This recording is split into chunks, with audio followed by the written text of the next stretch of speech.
बाई मी गेली होती वरती कपडे वाळू घालायला, नेमकीच खाली यायला लागली आणि एवढं पावसाचं वातावरण झालंय की असं वाटतं कितीक पाऊस येतो कितीक नाही बाई. चला बाई आता पटकन वाळले पाहिजे कपडे. आता कामं थोडे आटपले आणि काही घरातले कामं राहिले ते आटपून घेते आता. हे चला झाले बाई आता एकदाचे कामं.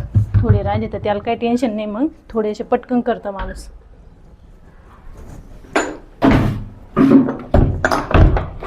चला बाई वारं वादन सुटलं, पाणी जोरात आला ना तर लय बेजारी होते माणसाची.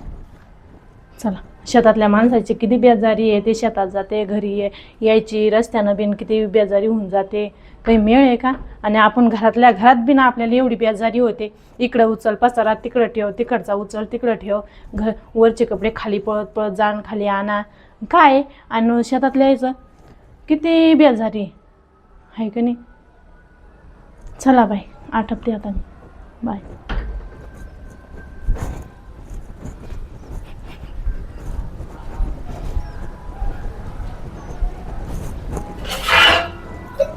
एवढी भांडी राहिली बाई, पडली आता घासायची.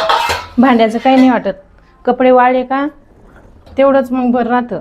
आणि हे भांडे कसं घरातल्या घरात कावा घासतं माणूस कावा नाही. पण कपड्याचं कसं आहे, पाऊस आला की आणा घरात, पाऊस बंद झाला की न्यावरती. लयच अवघड आहे, वाळत नाही काय नाही. आणि पावसाच्या टायमात त्याचा वास कपड्याचा आणि ते घरात बिन वाळत नसल्यामुळं जोपर्यंत पाऊस चालू नाही ना तोपर्यंत कपडे वाळलेच पाहिजेत. त्यामुळं मी लवकरच धुवून टाकते बाई.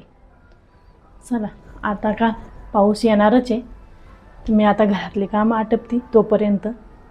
बाय.